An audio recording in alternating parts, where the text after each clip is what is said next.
도대체 이 긴 시간 동안 뭘 하다가 해경에 전화를 해서 했든지 전달을 했든지 뭐 했냐 이거예요.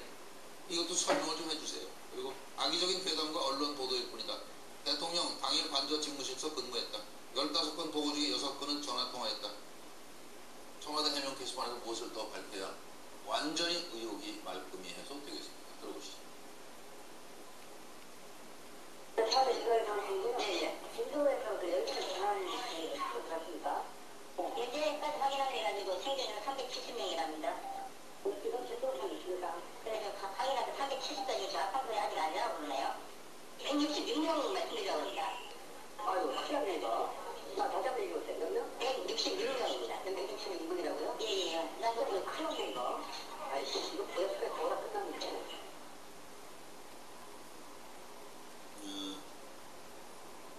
쳐다보고 왜 날 쳐다보냐고. 질문이 답이 쉽지는 않죠. 뭐 여기 다들 민감해서. 참여 먼저 있어. 그 심각한 상황을 제가 이제 만화로 그래서 좀 죄송한데 예. 뭐 여러 가지 대통령이 왜 관저에서 있느냐, 예. 집무실로 안 가시고 그래서 어떤 그 대통령의 어떤 긴장된 자세가 안 보이지 않느냐 이런 부분에 대한 해명은 제가 그 다른 분이 하시는 걸로 하고 저는 정말 이해 안 가는 게 있어요. 이 2시 50분에 해경의 보고가 그동안 잘못됐다. 실제 2명만 못 구한 게 아니라 대부분을 못 구했다. 200여 명 가까이를 못 구했다라는 것을 알아챈 때가 2시 50분이에요. 그러면 그때부터 사실 그거는 사실은 아무리 보통 사람에도 아주 큰일 난 상황 아니에요? 그렇죠? 그죠? 이런 심각한 상황을 잘못 알아냈다. 그러면 어떻게 되겠어요? 저라면은 맨발로라도 지금 상황실을 달려갈 거예요. 그렇죠? 그런데 상황실까지 1.5km 정도라고 그러더라고요. 근데 상황실까지 1.5km 가는데 2시 50분에서 5시 15분까지 그러니까 2시간 25분이 걸렸어요. 2시간 25분. 1.5km 2시간 25분 걸리려면 어떻게 해야 돼요? 거북이 타고 가야 돼요. 그렇죠? 저는 요 장면이 제일 이해 안 돼요. 다른 거는 뭐 관저에 계시고 어쩌고저쩌고 뭐 이런 거는 뭐 다른 분이 얘기하시는데 저는 요게 이해가 안 돼요. 왜 정말로 그동안 잘못 보고가 됐다. 진짜 많은 분이 지금 배가 뒤집힌데 거기 갇혀 계시다. 이걸 파악하면 진짜로 그냥 파자마방하면서 뛰어가야 되는 거 아니에요? 차명현 의원이 비서실 부속실에 있었다면 정호성 비서관이었다면 어떻게 했겠습니까? 그냥 여성성을 생각 안 하고 정호성 비서관은 그 앞에 있었고 알았을 거죠. 관저에서. 여성성 이런 거 생각할 여유가 어디 있어요? 그냥 문 열어제끼고 큰일 났습니다. 대통령을 끌고서 나와야죠. 빨리 중대본으로 가야 됩니다. 이거 지금. 응? 그걸 왜 안 했냐 이거 참 못해. 우리 애들이 지금 200명이 넘어 지금 맨발로 M이라면 뛰어나올 거다 제가 얘기했잖아요. 그렇죠. 예. 네? 그렇죠. 그리고 텔레비전을 다 보고 있었으면 이미 다 배가 저 텔레비전을 근데 그 이제 말씀하신 텔레비전을 안 보신 것 같아요.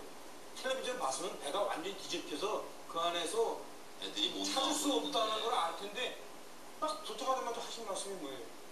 아니 구명조끼 다 입었는데 왜 그거를 못 찾아요? 이러잖아요. 그러니까 배가 뒤집혔다는 걸 모르는지 앞서서는 그런 얘기를 할 수가 없죠. 무엇이 빠졌느냐고 물어봤는데 빠진 거 딱 하나 있죠. 지금까지 2014년 6월에 사고 나서부터 여러 가지 김기순 실장도 이야기하고 이재만 중무비서관도 이야기하고 국회 와서도 이야기하고 언론 인터뷰도 하고 많이 했습니다. 많이 했고 그것을 종합적으로 이번에 또 밝힌다고 한 것이 오보 계단 바로잡기 이것을 팩트다. 청와대 홈페이지에서 딱 한 게 다시 시간대별로 나열해놓고 관저에 있었다. 관저에 있었다는 것만 유일하게 이번에 또 확인한 겁니다. 그런데 이것을 제가 제일 처음에 일본 상케이신문에 상케이신문 서울지국장 가토다시아 쓴 기사를 오늘 다시 한번 읽어봤어요.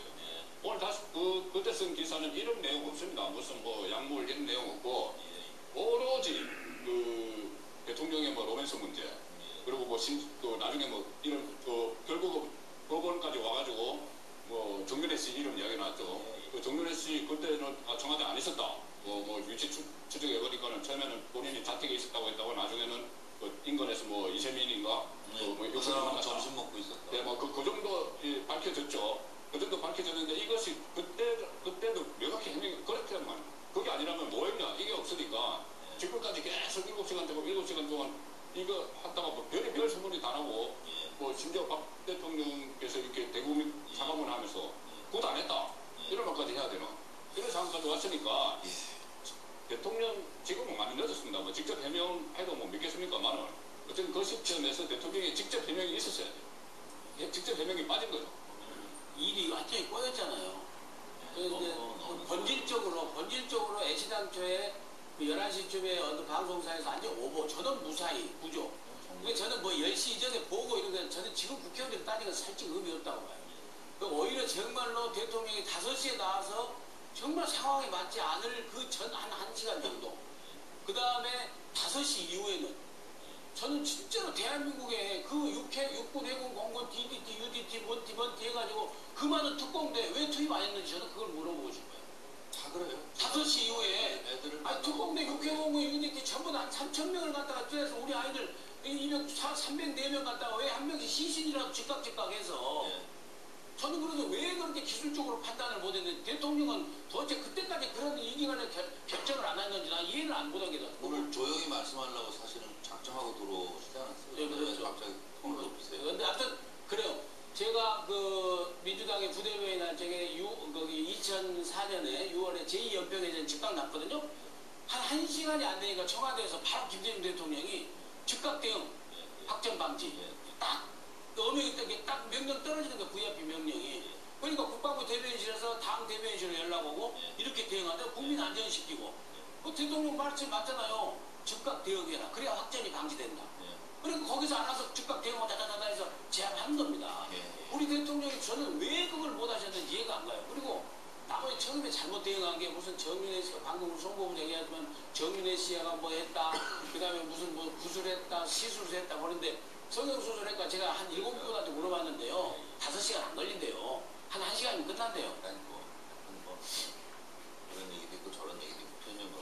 네, 결국 제가 얘기했는 게 나 뭐뭐 안 했다, 뭐뭐 했다 이게 빠졌다는 것이죠. 사실 지난 12월 14일 날 12월 14일 날 박근혜 대통령이 대국민 사과를 할 때에도 뭐라고 했냐면은 심지어 제가 사이비 종교에 빠졌다거나 청와대에서 구술을 했다는 것이 있는데 결코 그것이 아닙니다. 이렇게 했습니다.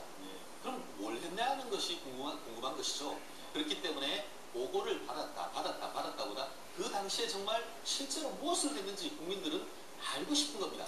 그런데 오늘 봤더니만 김기춘 그 당시 비서실장이 한 언론과의 인터뷰에 대해서 준비된 내용이죠. 조금 이따 말씀드리겠습니다. 그 부분에 대해서 또 논란이 제기된다는 점에서 정말 비극입니다. 조금 전에 이제 세월호가 침몰되는 저 장면을 보면서 또 가슴이 막 이렇게 조여오는 느낌. 그래서 저걸 막 직접 쳐다보지를 잘 못하겠어요. 왜냐하면 저 침몰하는 당시에는 저 안에 있던 아이들이 다 살아있었지 않습니까? 그래서 다시 저걸 보면서 막 가슴이 조여오는 걸 느꼈는데 역시 저는 청와대가 그 당시에 어떤 대응을 했다 안 했다 뭐 이런 것도 중요하지만 그 해경 책임자 있을 거 아닙니까? 뭐 선장님이 부도덕하게 스스로 탈출해버렸고 또 해경이 그 당시에 출동했으면 그 해경의 선박 함정을 가지고 갔던 그 총책임자가 또 저기에서 어떤 대처를 했느냐 뭐 이것이 이제 올라오면 청와대까지 가는 것인데 어쨌든 소중한 생명 수백 명을 잃었고 그 과정에서 부모들은 정말 찢어지는 슬픔을 안고 평생 살아가야 되는데 역시 대통령은 그 당시 어떤 일을 했는지 알맹이가 한 번도 없었다. 그 알맹이를 알고 싶은 거지 우리는 더 이상 알고 싶은 게 없다는 거죠. 예를 들어 대통령이 집무실에서 꼭 근무해야 출근한 것이고 관저에 있으면 출근하지 않은 것이다. 이 논란도 의미가 없는 것이고 그래서 지금이라도 저는 저 내용이 어떤 일을 하고 계셨는가에 대한 것들은 묻으려고 하면 묻을 수 있습니다. 그러나 그 사실이 없어지지는 않습니다. 그것을 알아야만 대국민 설명이라든지 뭐 같이 앉아서 토론하고 얘기 좀 한번 해보든지 그렇게 답답할 것 같아요. 언젠가는 저는 저 진실이 밝혀진다고 생각합니다. 그러니까 나중에 혹시라도 그 탄핵 심판장이나 아니면은 나중에라도 퇴임 이후라도 법정에서라도 저런 말이 나오지 않도록 그렇죠. 그런 말이 나오면 법정에서라도 저런 말이 나오면 그것은 더 큰 문제이기 때문에 예. 이번 특검에서 일부 밝혀지지 않아요? 이번 특검에서요? 예, 그럴 수도 있고요. 김기춘 실장이 지금 다시 전면에 등장하는 것 같습니다. 여성 대통령에게 결례라 이거 세월호 7시간 못 물어봤다. 이 내용은 뭘 말하는지 살펴보도록 하겠습니다. 준비된 내용 듣고 오겠습니다. 대한민국의 국가 원수의 위치를 비록 지나간 일이든 현재든 앞으로든 정확한 특정 시간에 어느 위치를 말씀드린다는 것은 장차 경호상 큰 문제를 이야기할 수 있기 때문에 저희들은 특정한 위치를 말씀드리지 못하고 있습니다. 뿐만 아니라 전 정부에서도 그렇게 해왔습니다. 관저에 있었던 것을 감추기 위해서 그렇게 답변한 것이 아니냐. 대통령께서는 아침에 일어나시면 그것이 출근이고 주무시면 퇴근이라고 생각합니다. 하루 종일 근무하고 계십니다.